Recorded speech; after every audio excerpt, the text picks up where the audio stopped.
Bagaimana kalau suatu saat ada pinjol yang mengalami kebangkrutan? Apakah tagihan kita di pinjol tersebut akan hangus?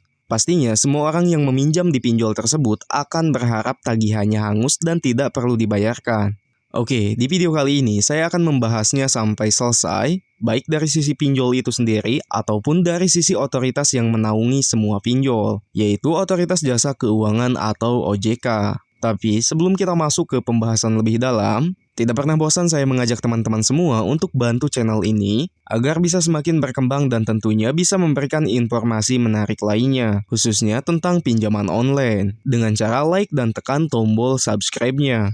Oke teman-teman, di sini saya akan memberikan satu contoh aplikasi yang baru-baru ini dicabut izinnya oleh OJK, yaitu aplikasi Tanifone. OJK secara resmi sudah mencabut izinnya pada tanggal 3 Mei 2024. Dengan kata lain, kalau izinnya sudah dicabut, berarti pinjol tersebut sudah resmi menjadi pinjol ilegal. Dan dengan berlakunya pencabutan izin itu, maka segala sesuatu yang dilakukan oleh pinjol tersebut sudah tidak diawasi lagi oleh Otoritas Jasa Keuangan. Nah, artinya kita bisa bebas untuk galbay di aplikasi tersebut, karena tidak akan ada lagi yang namanya slik OJK dan pinjol tersebut juga dituntut untuk dibubarkan oleh OJK.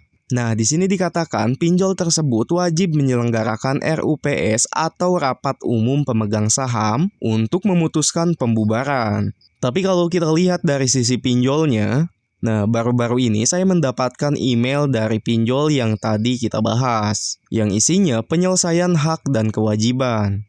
Nah, di sini dikatakan, sebelumnya kami ucapkan terima kasih kepada Anda yang telah berpartisipasi menjadi pendana atau investor di salah satu peminjam melalui platform Tanifone.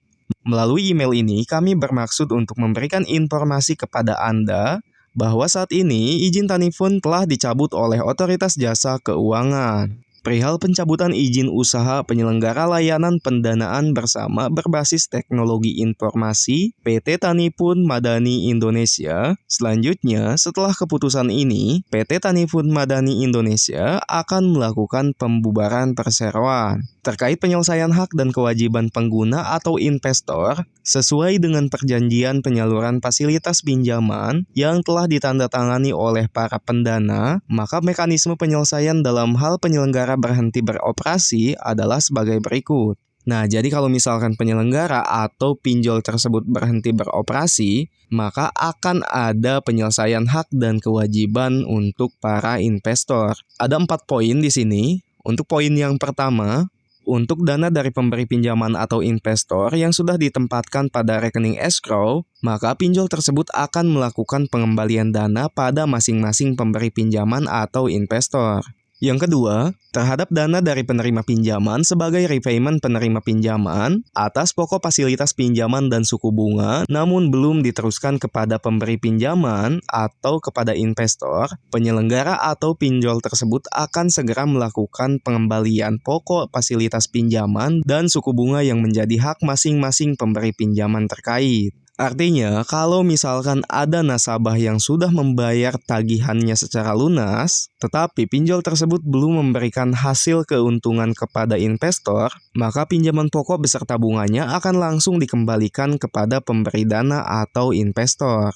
Yang ketiga, terhadap pembayaran atas pokok pinjaman dan suku bunga yang belum tertagih dari penerima pinjaman, penyelenggara akan tetap berupaya melakukan penagihan dengan menunjuk pihak ketiga jasa penagihan dan melakukan aktivitas lain terkait yang diperlukan dalam upaya penyelesaian kewajiban penerima pinjaman kepada pemberi pinjaman. Nah teman-teman, jadi kalau misalkan ada nasabah yang belum melunasi tagihannya, maka pinjol tersebut akan tetap melakukan penagihan dengan cara menunjuk pihak ketiga sebagai jasa penagihan. Jadi walaupun izin dari pinjolnya sudah dicabut OJK dan pinjol tersebut sudah bangkrut, tagihan yang belum dibayar oleh nasabah akan tetap ditagih melalui jasa pihak ketiga. Yang terakhir, dalam hal pemberi pinjaman telah mencabut kuasa dari penyelenggara dan menunjuk pihak ketiga lain untuk melakukan penagihan terhadap penerima pinjaman, penyelenggara akan berkoordinasi dengan pihak ketiga tersebut untuk menyampaikan informasi terkait status pinjaman yang diketahui oleh penyelenggara saat ini.